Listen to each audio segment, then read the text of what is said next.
Shalom, my dear friend. Come in. Don't stand in the doorway. At a certain age, you begin to understand something profound. The most valuable thing you possess is not gold stored in chests, nor certificates framed on the wall. It is your peace, your inner Sabbath, that sacred stillness no one has the right to disturb. My name is Joseph. I have lived long enough to watch people waste their lives on empty arguments, burning their nerves where a simple silence or a well-placed full stop would have saved everything. My grandfather, may his memory be a blessing, used to tell me, "Joseph, protecting your peace is not a gift from heaven, it is discipline." He taught me this the way a master watchmaker teaches his craft, carefully, precisely, without haste. Today, I will not feed you dry theory from clever books. You don't need that. I will give you living weapons, the practical tools my grandfather gave me. We will break down how to put any arrogant person in their place so quietly that they won't even realize the moment they lost. You will learn why shouting is always a sign of weakness and why icy silence is true authority. I will walk you step by step toward a kind of confidence that cannot be purchased but can absolutely be trained.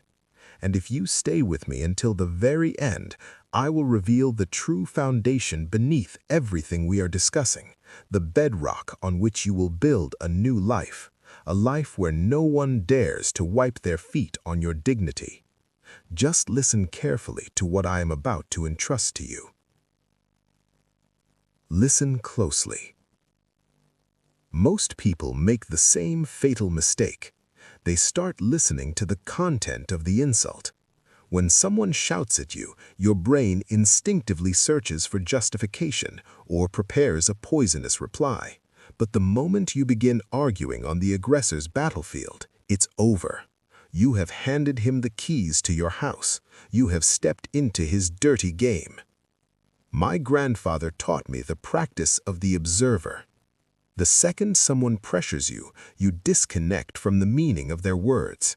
Stop listening to what they are saying. Start calmly describing how they are saying it. This is powerful. When you say in a steady voice, "I notice your face is turning red right now. Your breathing is heavy. Your lip is trembling slightly from anger," you do something extraordinary. You place an impenetrable mirror between yourself and the aggressor. Now you are no longer under attack. He is under observation. He expected your fear. He hoped for your anger. Instead, he received a calm clinical report. You create a mirror in which he sees himself, sweaty, furious, losing control. And in that moment, his authority collapses. There is old wisdom that says, when you name a weakness aloud, it loses its power over you. We had a family friend, Uncle Solomon, a quiet man, gentle as morning prayer, but with steel running through his spine. One day, he went to see an important official, a man known for humiliating anyone who entered his office. From the moment Solomon stepped inside, the official began shouting. He slammed folders on the desk, accused him of everything imaginable, anything to avoid doing his job. The people waiting outside froze in fear. Most would have bowed, some would have shouted back, but not Solomon.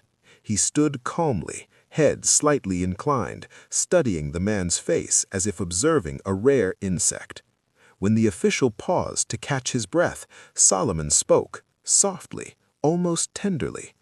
"You know, I can see how the vein on your left temple is swelling. Your hand is gripping the edge of the desk so tightly your knuckles have turned white. I am genuinely concerned for your health. Such rage destroys the heart faster than any virus." The room became so quiet you could hear a fly in the air. The official froze. His terrifying presence shattered. Suddenly, he was not a powerful authority figure. He was a fragile man being calmly observed.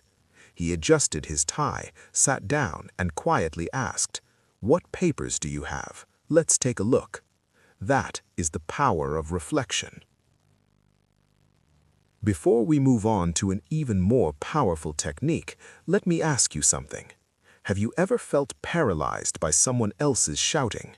Have you replayed the moment hours afterward, thinking of all the right things you should have said? If that resonates with you, just tell me in the comments, "I want peace." Let that be your declaration that you are ready to reclaim your power. Deep inside, many of us whisper, "I'm not worthy to demand. I'm afraid of rejection." That whisper is your worst enemy. It makes you walk into rooms with lowered shoulders, like a beggar asking for crumbs. You hope someone will slightly open a door for you. Wisdom says, do not wait for mercy. Build the corridor through which the conversation will walk. The principle is simple. Never ask a question that can be answered with a cold, simple no.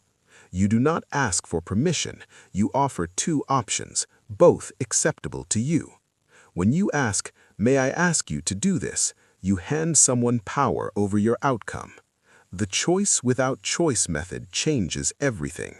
You don't ask a colleague if they will send the report. You ask, "Will you send the report by 5 p.m. today or 10 a.m. tomorrow? What works better for you?"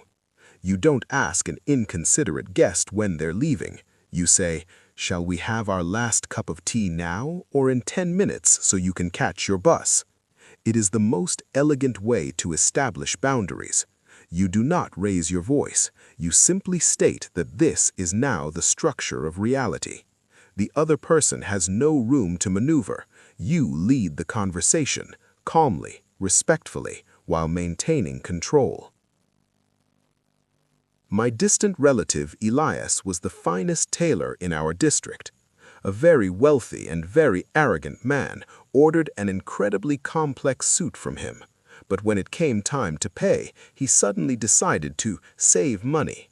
He came into the workshop speaking loudly about difficult times, offering only half the agreed amount. Elias did not even raise his eyebrow. He carefully folded the finished suit into its box, placed it on the highest shelf, well out of reach, and said gently, "My dear sir, I can see you are very busy with important matters today, so we have two paths before us. Either you complete the payment now and leave with this suit like a king, or you leave it here and return in 2 days when you are ready to settle the full amount. Which option suits you best?" The arrogant man in Uncle Elias's workshop froze. He was used to resistance. He expected excuses. He expected the tailor to fidget, justify himself, or eventually explode in anger. But the old master did not argue. He simply built a corridor, and at the end of that corridor, there was no door labeled discount. The man tried once more to speak about difficult times, but Elias gently interrupted him, soft as silk. "My dear sir, I have already offered you 2 honorable options. You may take the box now at the full price, or you may leave it on the shelf until the day after tomorrow. Which do you choose?" The silence in the workshop could have been cut with a knife. The wealthy man realized he had run into an invisible wall. He couldn't say no because the question had been framed differently. Within a minute, he quietly pulled out the money, paid in full, took the suit, and left. And do you know what happened next? From that day forward, he treated Elias with remarkable respect. No more bargaining, only glowing recommendations to the most distinguished guests. Why did it work? Because Elias never once entertained the thought of, "What if I'm not worthy of this payment?" He managed another man's choices without wasting a single drop of energy on resentment. In your life, there will be many such guests. Some will try to steal your time. Some will reach for your resources. Some will attempt to trample your good mood. Remember this. Every time you give someone the power to answer with a simple yes or no, you are risking your territory.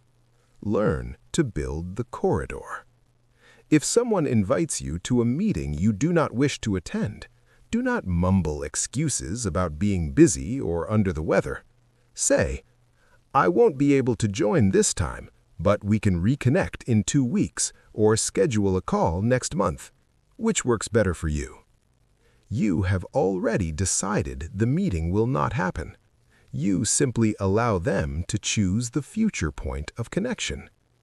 If someone tries to drag you into an argument, say, "We can change the topic now and keep the peace, or we can end this conversation and each go our separate way.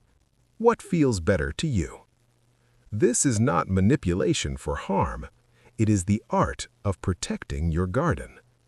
The person who cannot set boundaries will one day look around and find their flowers crushed beneath someone else's boots. 3. Third practice. Sincere literalism. The wall of innocence.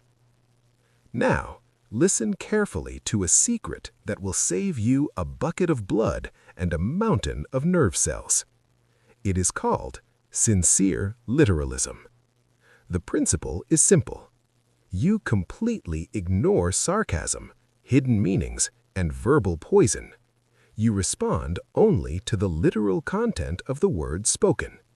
You behave as though you are the most straightforward person on earth, someone who has never heard of double meanings. This forces the aggressor to do one of 2 things: either fall silent, or even worse for them, openly admit their rudeness. Often, we feel hurt because somewhere deep inside, we agree with the insult. If a colleague stings you with a joke and you blush with anger, it may be because you internally believe you can be wounded that way. Sincere literalism becomes your personal defense system. You no longer waste energy decoding someone else's petty traps.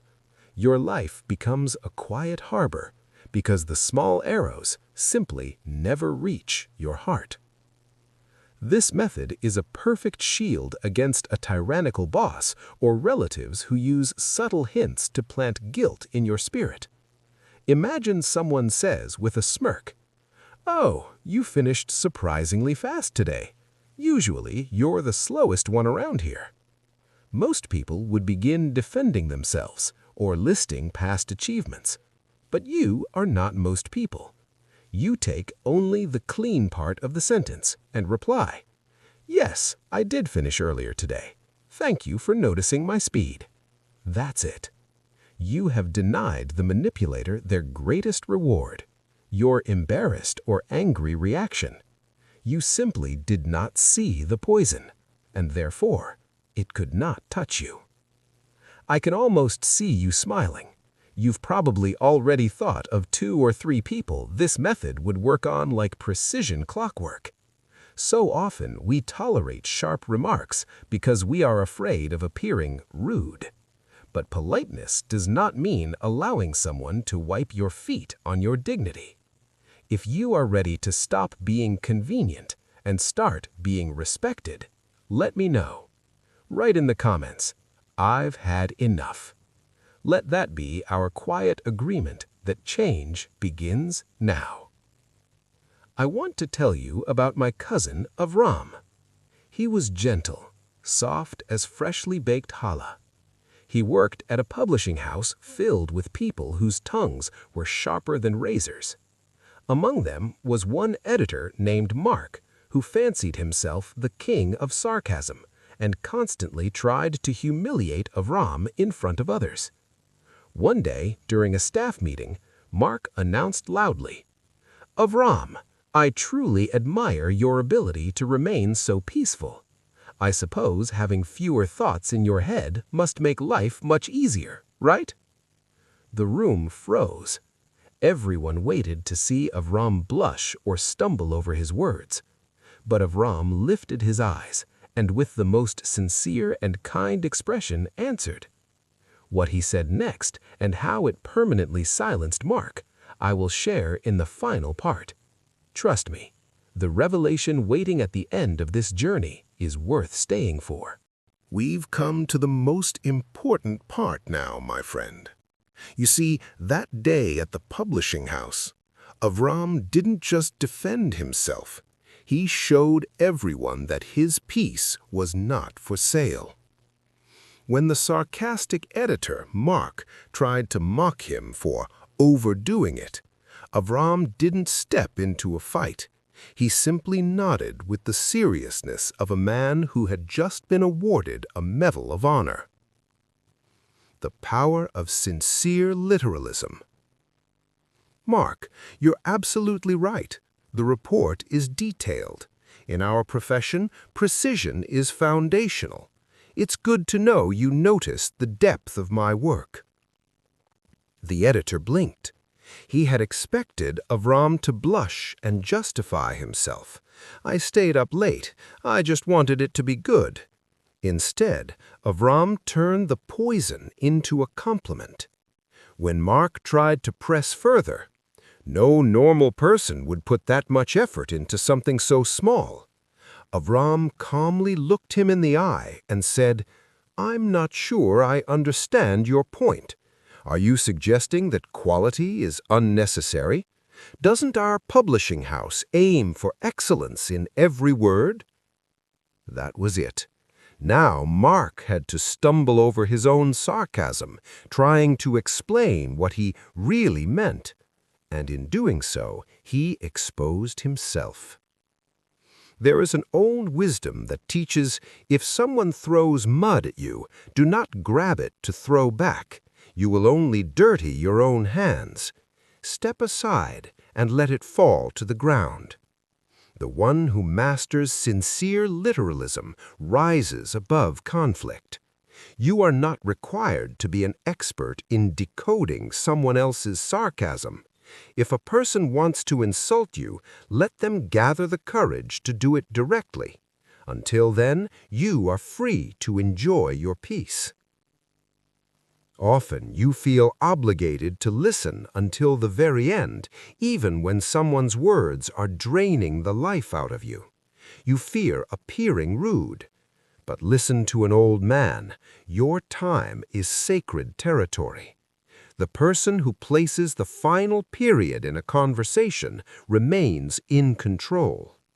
If a dialogue ends on someone else's shouting, you carry that residue with you. But when you practice ending on your terms, everything shifts. If a boss begins attacking you personally, do not justify yourself. Say, "I've heard your position. We'll stop here for today. We can return to this when we're ready to discuss facts." You are not asking permission to leave. You are stating reality. In our neighborhood, there was a watchmaker named Mark, a quiet man who understood time better than anyone. One day, a loud customer stormed in, shouting that the repaired watch was running 1 minute fast. For 10 minutes he yelled, insulted Mark's skill, questioned his honesty. Mark said nothing in defense. He understood something profound. The one who rushes to justify himself silently accepts a lower position. He took the watch, placed it gently on the table, and stood in silence for 10 long seconds. The silence grew thick. The shouting man instinctively stopped. Then Mark said clearly and calmly, "I see you are not ready for a constructive conversation right now. Our discussion ends here for today. Leave the watch. I will check it again. Come back Thursday at 3. Good day." And he turned back to his workbench. The man stood frozen. His entire script had collapsed. The quiet confidence in Mark's back said more than any argument. On Thursday, the customer returned and apologized. Because Mark did not wait to be dismissed. He decided when the conversation no longer had value. This is your shield against the most cunning form of hostility, passive aggression. When someone stabs you under the disguise of humor and then says, "Relax, it's just a joke," your instinct is to smile awkwardly. Do not. The person who swallows such jokes gives silent permission to be disrespected. The method is simple. With calm sincerity, ask them to explain exactly what is funny. When you request clarification, the manipulator is forced to repeat their cruelty out loud, and once exposed, the wit evaporates. I once knew a merchant named Burl, a gentleman. His business partner, Moishe, enjoyed mocking Burl's caution in front of others. At a gathering of traders, Moishe announced loudly, "Oh, Burl, you're so careful with security that soon you'll hire guards just to cross the street to your own shop." Laughter rippled through the room. Burl felt heat rise to his face, but he remembered the wisdom. He paused, then asked with genuine curiosity, "Moishe, I'm not sure I caught the joke. Could you explain what exactly was funny? Do you believe protecting our shared goods is foolish? Or do you think the road to my shop is truly that dangerous? Help me understand. I'd like to laugh with you." Moishe faltered. Explaining an unfunny joke is one of the most uncomfortable tasks in the world. The laughter died, and with it, the mockery. My dear friend, we have reached the end. You have heard 5 practices: the observer, which strips aggression of its power; the illusion of choice, which builds your boundaries; sincere literalism, which reflects poison without absorbing it; ending on your terms, which makes you master of your time; and explain the joke, which exposes manipulation to the light. But I promised you the deeper truth. Listen carefully. These techniques are only tools. They will not work until you understand one thing. The world treats you exactly the way you treat your own right to peace. You are not convenient. You are valuable. Your silence should carry more weight than the noise of a crowd. Stop trying to prove your worth to those who refuse to see it. Your dignity does not require shouting for defense. It requires your internal permission to exist. I can see it in your eyes. Something inside you has settled into place. Take these lessons with you into tomorrow. And if you are ready to begin this new protected life, simply answer with your attention. Leave the word strength. Let that be your declaration. Go in peace, my friend. Your garden is now well guarded. Shalom.